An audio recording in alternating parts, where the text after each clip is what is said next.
Bonjour à tous, ici Pilot. Alors je continue dans les analyses de map et je vais à présent vous proposer une analyse de Hôtel Taldarim, donc dans la version ladder, puisqu'il faut savoir que cette map existe je crois sous 3 ou 4 versions différentes, une pour la GSL, une pour le ladder et encore une ou deux autres en plus. Donc celle qui nous intéresse aujourd'hui est évidemment la version ladder. Alors, à l'image de Metalopolis, c'est une map avec 4 spawn points.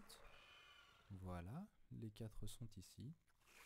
En revanche, il faut bien considérer que ces 4 spawn points n'ont pas une influence très importante sur la partie.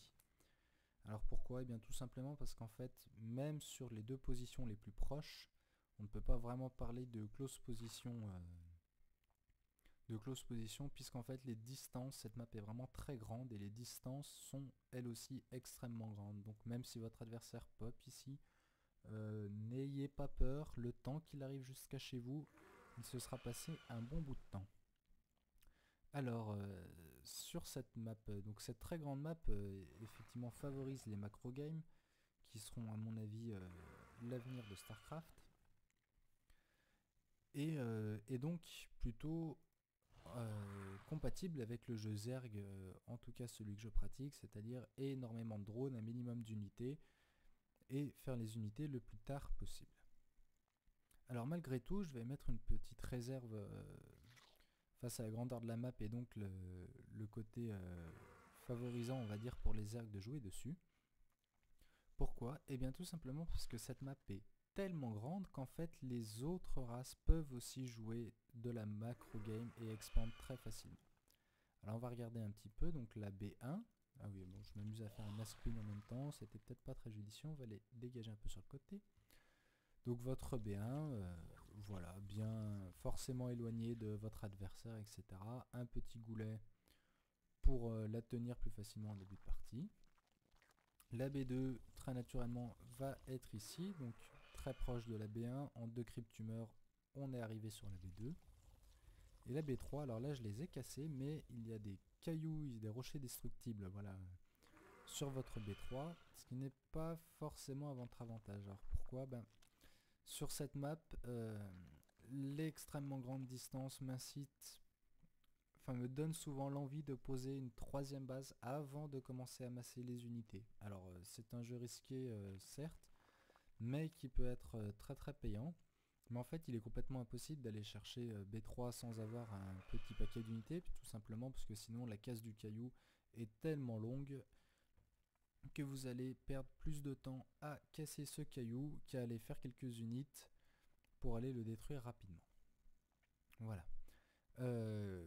On a regardé un petit peu le positionnement des bases, donc on voit qu'il y a 2 points d'accès, un ici et un ici. Et donc j'expliquais que c'est aussi aidant en tout cas pour les autres races, puisqu'en fait il est assez facile aussi pour eux d'aller chercher B2 et B3, donc votre avantage d'une base ne sera pas aussi conséquent. De même, cet espace ici permet de poser très rapidement, très rapidement, que ce soit pour Terran ou pour Protoss, une B2, donc par exemple en semi-wallant ici on va dire.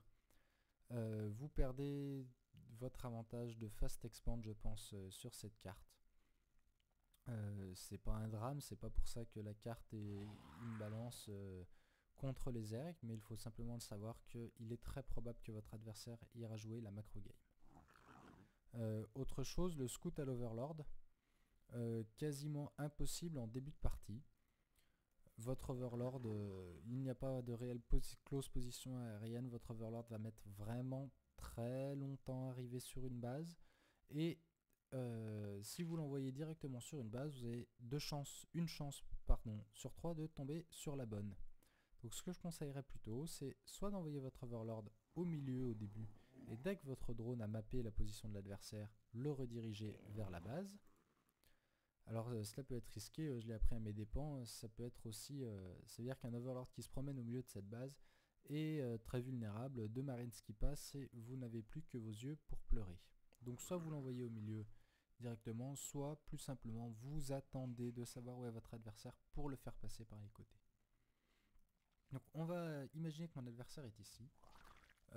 Continuer dans le placement des overlords. Donc deux placements intéressants. Celui-ci tout d'abord, donc qui va vous permettre d'aller poser un changelin, hop, tranquillement, et de mapper votre adversaire.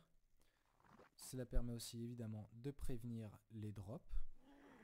Ou alors la deuxième possibilité de le mettre ici. Alors le petit inconvénient de le poser de ce côté de la base, c'est qu'en fait la B3 de votre adversaire sera ici. Et que cet overlord vous permettra de scouter plus facilement la B3. Par la suite évidemment, celui-ci vous offrira la vision sur la B4. Il n'y a pas de base gold sur cette map. Donc votre choix de base se fera par rapport à la facilité que vous aurez à la défendre. Donc si mon adversaire est par exemple ici, ma B4 ira probablement se chercher ici. En revanche, si l'adversaire est de ce côté, il sera plus logique d'aller chercher cette base. Parlons à présent des espaces de combat. Eh bien, vous avez deux très grands espaces pour vous battre. Alors cette place centrale, alors il faut faire attention, cet élément là gêne un petit peu le déplacement des unités, un peu à l'image des tours Xel'Naga. C'est pas toujours très pratique, il faut bien avoir en tête et le considérer comme une cliff. Vous avez d'autres très grands espaces ici, donc pour les prises de combat, à moins vraiment, même cette rampe est très grande, d'aller se battre dans ces plus petites rampes ici, vous avez de très nombreux espaces de combat à votre disposition qui sont à votre avantage. Car rappelons-le, le Zerg jouant avec énormément d'unités plus faibles que celles de son adversaire, il a besoin de place pour pouvoir vraiment avoir toutes ces unités au combat et pas en avoir la moitié qui mongolise derrière. Donc on notera la présence des 4 tours Xel'Naga qui donnent une vision absolument phénoménale, c'est-à-dire que votre adversaire ne pourra pas passer sans que vous ne le voyez si vous possédez les tours Xel'Naga. Vous voyez, ici il sera obligé de passer dans votre vision, de même ici, évidemment au milieu, puisque même si je pousse mes Zerglings, alors on va regarder, voilà, vous voyez cet élément là, il empêche le placement des unités.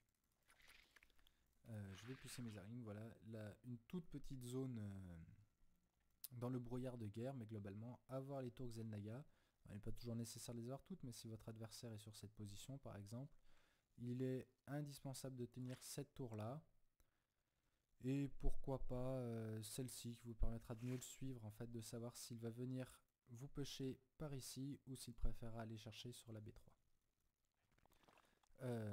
Alors c'est une map aussi qui ne favorise pas du tout le jeu agressif des Zergs, je pense, puisqu'effectivement il y a énormément de grands espaces au milieu. En revanche, il y a énormément aussi de petits goulets dans les bases. Vous voyez ici, tout ça ce sont des endroits où vous ne chercherez pas à vous battre, puisque c'est quasiment la défaite assurée face à des colosses ou des tanks. Se battre dans des aussi petits goulets, ça revient à du suicide. Que dire d'autre? Si, une petite précision, alors j'en profite pour préciser que je ne connais pas très bien la map puisqu'elle est arrivée sur ladder il y a peu de temps. Alors même s'il était joué en GSL, les joueurs pros la connaissaient, mais pour moi qui ne connais quasiment que les maps ladder, je la connaissais assez mal.